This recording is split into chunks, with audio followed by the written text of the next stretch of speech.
I slowly opened my eyes, letting the voices of my dream echo in my head and force me awake. I rubbed my eyes before sitting up and looking at my clock. 7 a.m. Why am I up so early? I fell back onto the bed and closed my eyes, trying to go back to sleep. However, something kept me awake. Why? It's too early to even be alive, and this beer is gross. I tried the one that was in the box for some reason, where it was supposed to be cinnamon horchata, and then I just went into my fridge and it's a different kind of beer in the cinnamon horchata box. You could just send them a letter about that. Maybe they'll send you free beer. It's kind of sour. Don't like it. I gave up and sat up, staring at my fireplace from across from my bed. A sigh escaped from between my lips before I threw my legs over the side of the bed. What to do at 7 a.m. in the morning? Well, I have a few ideas. Wash my mouth out with soap? I would just go back to sleep. It's an awful aftertaste, too. Hey, so the white IPA beer of the Blue Moon variety. Not good. Okay, well, there you go. To any of our fan base who is old enough to drink. What do we want to do? I don't want to do... It has no impact on our life. We did math. It sucked. A lot. Huh? And we also don't want to disturb them. Because who cares? And please don't make a ham sandwich. Please don't make a ham sandwich again. Don't do it. Just be lazy and give them pizza. Pizza more, baked with the lava. Yes. Anyway, pardon me. I don't want to go to anybody. What are you talking about? I don't want to. In this route, I am a designated, well, I'm technically, I guess, bisexual because, yeah, but, look, we have designated lesbianism, alright? It's like a designated driver, but for lesbians. I don't know what that means. I decided against bothering them. They knew where the food was, so I went to my room instead and ate alone in my room like a really sad, bullied child. Not my problem. I turned on my computer and started to jam to music as I ate my food. As I ate, I began to think about going out. I'm making jam out music in the background. There were so many places to go, things to do, people to do. Arcade? Duh. I think the grandfather's grave is for Andrew's fruit. Oh, that's a little morbid. That's a depressing first date. I arrived at the arcade ready to spend some cash on some fun games. I didn't want to be stuck at home on a Sunday. Besides, the arcade always had something new to play, no matter how often you came. Audrey's kind of an asshole in the not boys route. Yeah, she is! I began to wander the aisles of machines, scanning over them to find a good game to play. I had played a lot of games already with Suzu, so it was just a matter of finding a good one. What finally caught my attention was a crowd of people surrounding a group of machines. I got closer and peeked through the crowd to see Suzu sitting in a racing game versus two other players who were on the same machine behind Suzu's. From the looks of it, Suzu was losing, and that was causing her angered face. You're going down! Kiss my Italian ass! If you insist.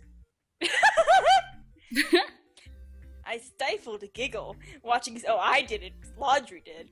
Watching Suzu remain playful under stress. She was adorable but feisty, truly a spicy Italian. What? Wait. What? Truly a spicy Italian. I'm so confused. Okay, sure, let's just go with it. I observed as Suzu finally caught up to her opponents and passed them with ease. What the? Hurry it up! Later, losers! That sounds like Matthew. Matthew snuck out to the arcade. He was the one who wanted to go to the arcade. Uh-huh.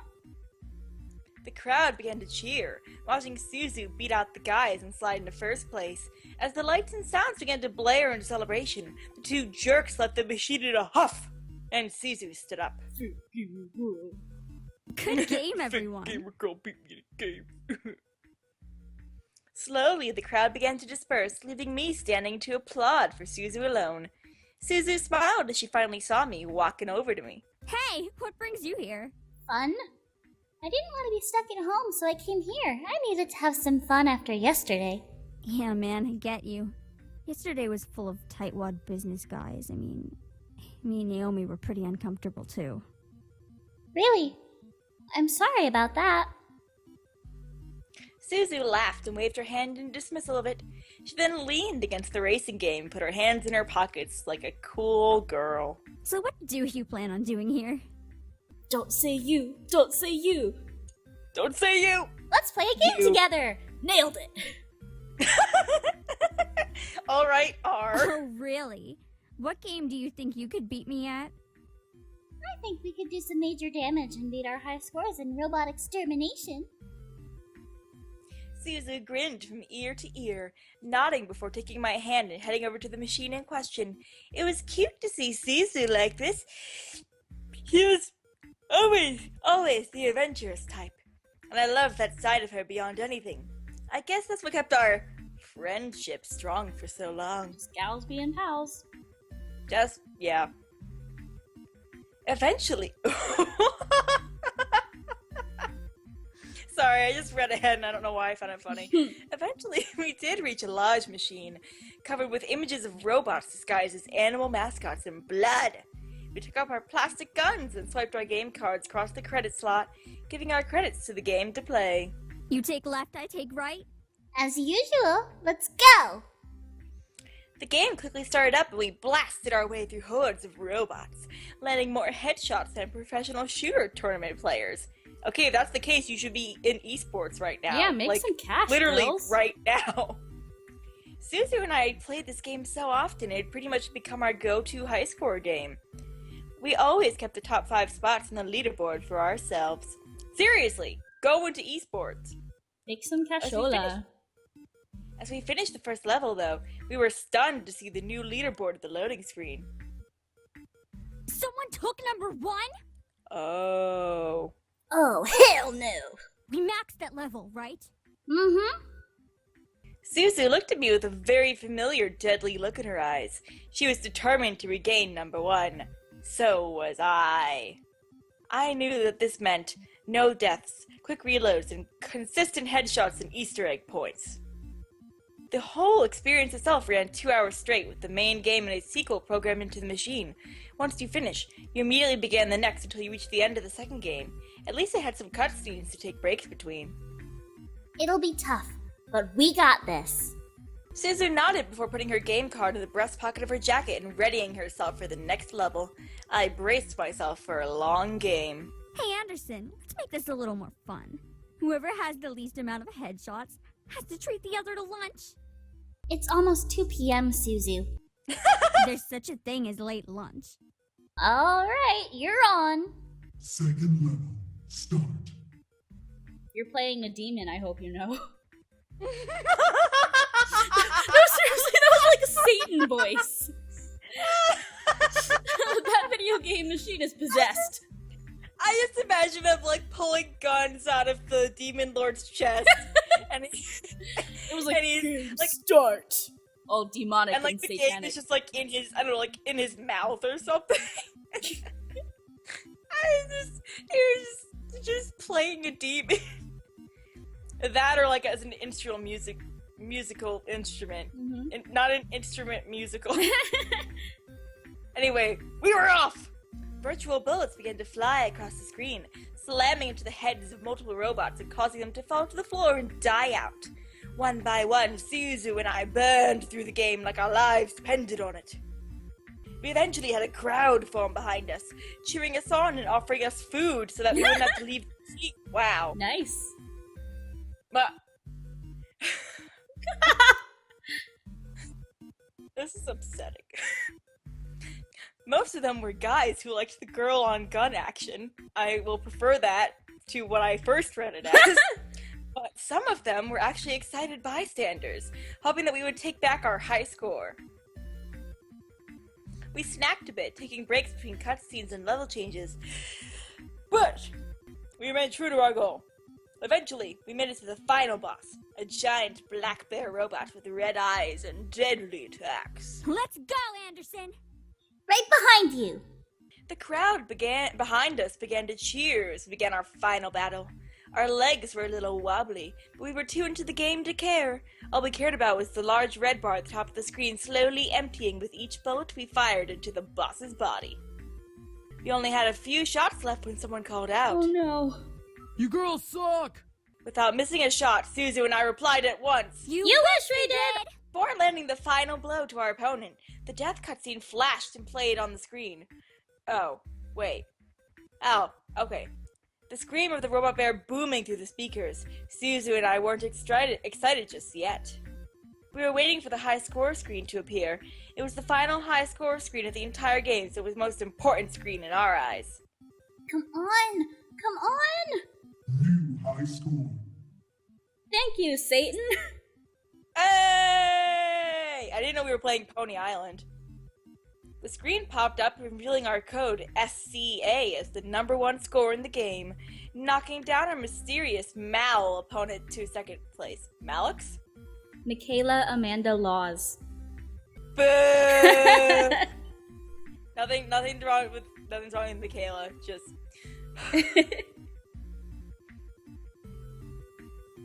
the crowd behind us went ballistic as Suzu and I hugged each other tightly in joy. It was like stepping over a major milestone, despite it only being an arcade game. Hey, a win is a win. We did it! Woohoo! The second stat screens came up, separating Suzu and I from our hug of delight. In matters of accuracy, I was better. However, Suzu had more kills and headshots, making her the winner of our little bet. Booyah! Free lunch! Alright. Where to, boss? I just want some drive-thru food. I've been eating way too many home-cooked meals, man. I need at least one unhealthy meal. Me. Suzu's family was indeed an Italian family, but they were very self-conscious about their food. They were quite possibly the healthiest family I knew. Probably why you're so little. Suzu and I left the arcade, occasionally stopping to be given praise or asked a question about our gaming skills. Yes! Bow to me! We eventually headed out to the parking lot, where a decently used jade motorcycle sat with chains around its wheels. Are you? What? Like me, Suzu has a motorcycle! Oh my god. We're doing the motorcycle thing. Suzu quickly took off the... Sorry. I don't remember if I even read it, honestly. I followed her gesture and made myself comfortable in the leather seat behind her, pulling on one of the hell mats and wrapping my arms around her waist. I had ridden on her motorcycle before. Ridden on her motorcycle.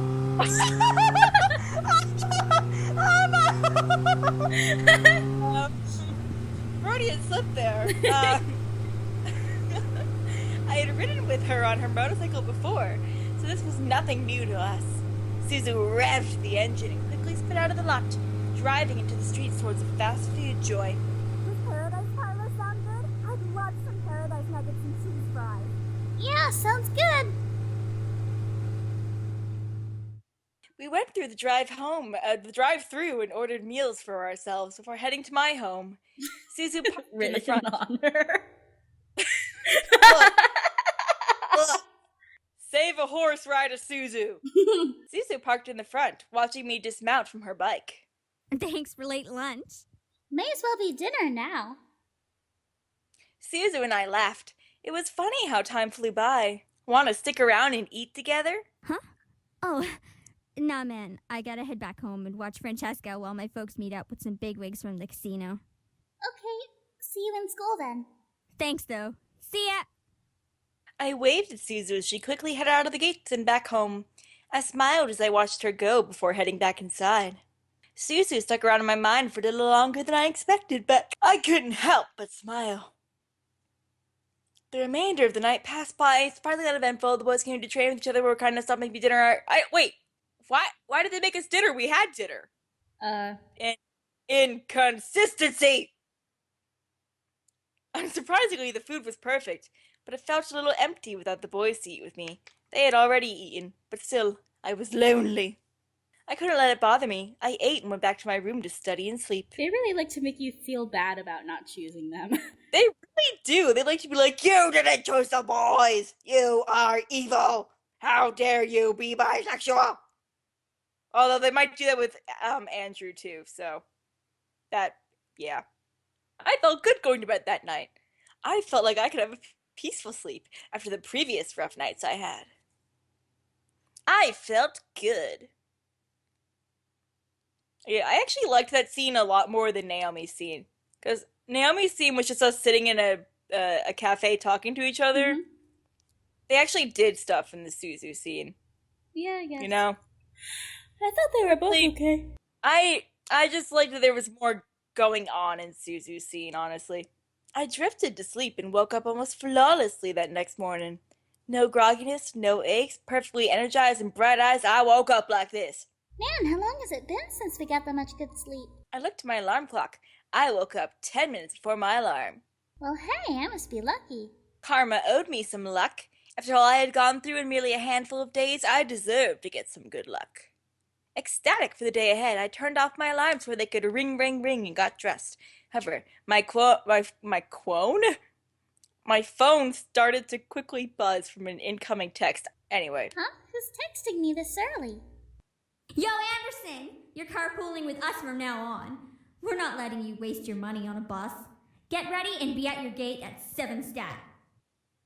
I smiled. My friends were the best. I couldn't drive yet and I didn't have a car, so it was awesome that my friends would let me carpool. I checked the time. 6:30. Perfect. I can eat some breakfast before they come.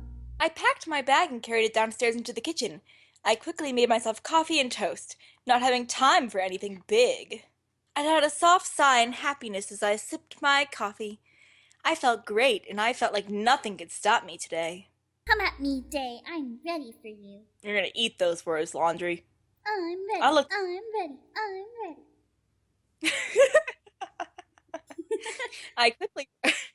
I just started imagining stepping on the beach. Stepping on the beach. Anyway, I quickly rushed to the doors, checking myself in the passing mirror. Oh no, are we gonna have to fight today? Is this the fight? I think this is the Malex. Oh. Maybe it's when the fight. Is the... I don't remember. I thought the fight happens before the Malex. I suppose maybe they happen on the same day? Ah. Well, that's what I meant, like chronologically before. Yeah, I don't remember. It's been a while. Alright, anyway. I wasn't wanting to impress anyone. A lie. But I still needed to look decent. And right on cue, Naomi drove up to the gates with Suzu waving me down. I rushed out the door and we headed to school, talking about the homework in the coming day. We made it into the school without a hitch. Our lockers were in the same part of the hall, so we quickly unloaded what we needed to and got our important books and necessities. First incident of the day. As I walked towards Suzu and Naomi, who were both waiting for me on the opposite side of the hall, something hooked my ankle and made me fall forward. What? Ow! Hey, are you okay? Who did that? Here we go. The three of us looked to see Lizzie McGuire and her gaggle of girls. You little... Suzu, don't!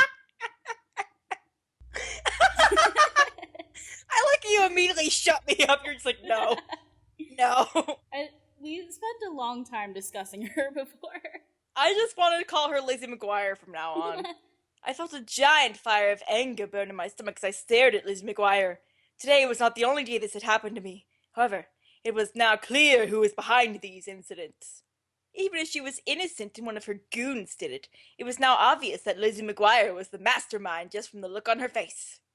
She was no friend, nor would she ever be. I had to do something. Get her! Alright, I'd had enough! Boom. I felt the adrenaline rush through my body as I pounced off of the ground and rushed at Lizzie McGuire. I was not going to be the only one with scrapes this time. I tackled Lizzie McGuire to the ground, swiping and slapping her innocent face. She screamed in fright before trying to push me off and block my attacks. Holy shit! Anderson! Stop it!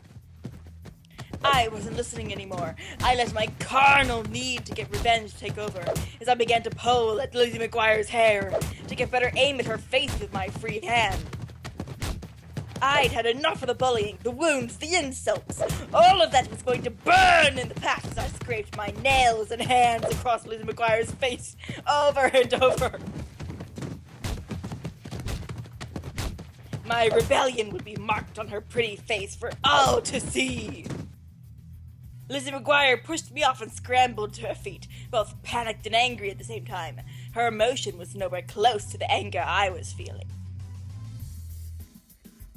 Are you crazy? What the hell? I stood up very slowly, glaring daggers into Lizzie McGuire's soul through her eyes.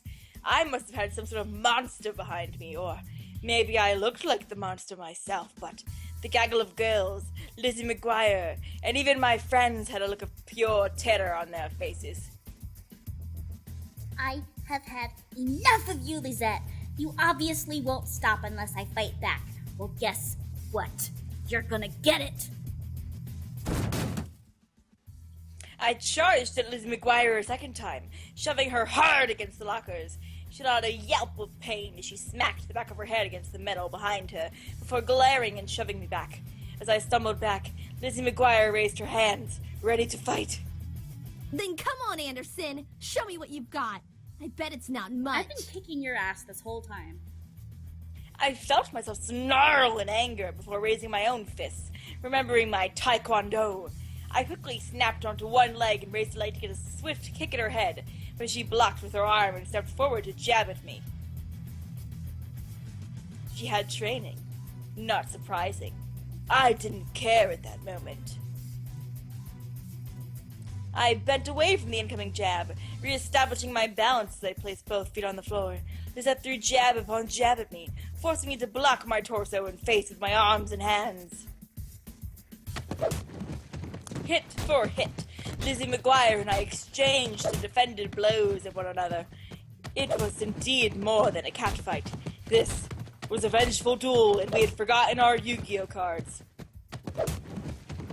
In my mind, all I saw was Lizzie McGuire. All I wanted was to make her stop, and if that meant beating her down, then it had to be done! We eventually gained a small crowd of people, all silent and observing the fight. My anger intensified and my hits became harder with each second that passed between us. I couldn't let her win. I wouldn't let her win. None of Lizzie McGuire's girls dared to step in, apparently afraid to after seeing our skills and our individual fighting styles. Suzu was held back by Naomi's arm, despite both of them wanting to help me. They didn't wait long for it to end, though. Suddenly, Liz McGuire was pulled away from me, and I was pushed against the lockers by a strong force. Lizzie McGuire hit the lockers as well on the opposite end of the hallway, letting out a girly grunt of pain. I looked up to see my art teacher, Miss Gordon, holding me against the lockers with a look of surprise and serious concern on her face. Miss Anderson, what are you doing? I looked to see that Lizzie McGuire was being held by Mrs. Phillips. She would cry innocently. I knew what was going to come out of her mouth, so I tried to push Miss Gordon off me to confront her.